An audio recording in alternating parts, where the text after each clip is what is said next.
Halo semuanya, selamat datang di video pembahasan kita kali ini.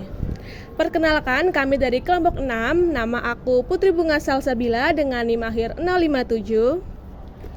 Aku Raka Aditya Firzani dengan NIM akhir 087. Dan aku Aijin Gilang Ramadan dengan NIM akhir 156. Aku Dewangga Trisna Pratama dengan NIM belakang 047. Aku Nirmala Kameda Kurniasari dengan NIM belakang 061. Oke, jadi di sini kita akan membahas salah satu kasus besar yang ada di dunia keuangan Indonesia. Apalagi kalau bukan pencabutan izin usaha oleh OJK terhadap PT Asuransi Jiwa Kresna atau yang teman-teman diketahui itu Kresna Life. Pada kasus kali ini bukan cuma soal pembahasan asuransi yang gagal bayar, tapi juga soal bagaimana sebuah produk keuangan bisa dipersepsikan berbeda oleh masyarakat. Oke, kita langsung masuk aja pada pembahasan kali ini. Saya persilakan kepada Firza dapat menjelaskan produk yang menjadi sumber permasalahan oleh kasus Kresna Life ini. Jadi di sini kalau kita membahas soal produknya, sebenarnya produk utama yang jadi sumber masalah itu ada dua, yaitu Kresna Link Investa atau Kalita dan Protekto Investa Kresna atau PIK. Secara resmi, dua-duanya ini adalah produk asuransi jiwa berbasis investasi. Tapi di lapangan, produk ini dipasarkan dengan janji imbal hasil yang tinggi dan tenor yang jelas. Jadi wajar kalau banyak nasabah melihatnya lebih sebagai produk investasi dengan keuntungan pasti, bukan asuransi untuk proteksi risiko. Ini saya ingin menjelaskan kronologi awal dan juga kasus gagal bayar dari perusahaan Kresna Life. Nah, mereka mengiming-imingi imbal hasil yang lebih tinggi daripada deposito, sehingga para pensiunan, profesional, serta pengusaha awal atau pengusaha kecil itu tertarik untuk menggunakan produk tersebut. Kemudian perusahaan asuransi ini juga sudah diawasi oleh OJK sehingga secara hukum itu sudah legal. Nah, permasalahan ini muncul pada awal tahun 2020, di mana perusahaan ini mengalami kesulitan dalam likuiditasnya. Mereka mulai menunda pembayaran polis dan dalam perjalanan waktu mereka mengalami kendala di mana pembayaran polis ini mengalami tunggakan hingga total kewajiban klaim ke nasabah itu mencapai 6,4 triliun dari ribuan pemegang polis. Nah, oke.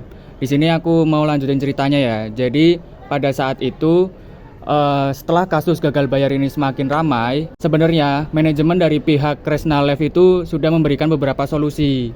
Nah, dari pihak manajemen itu mengajukan skema restrukturisasi mulai dari penjadwalan ulang hingga pembayaran secara bertahap.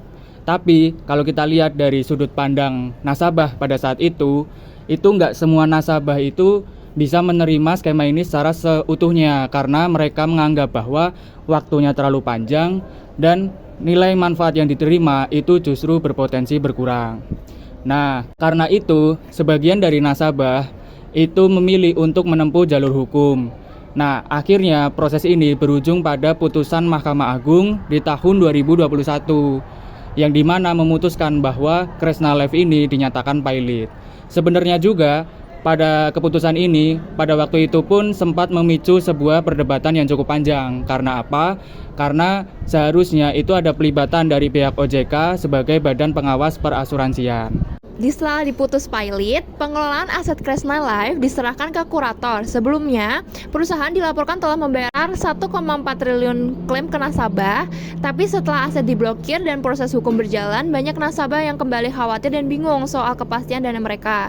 Dari sini, kita bisa lihat kasus Kresna Life bukan cuma soal angka triliunan rupiah, tapi juga soal dampak sosial dan kepercayaan publik.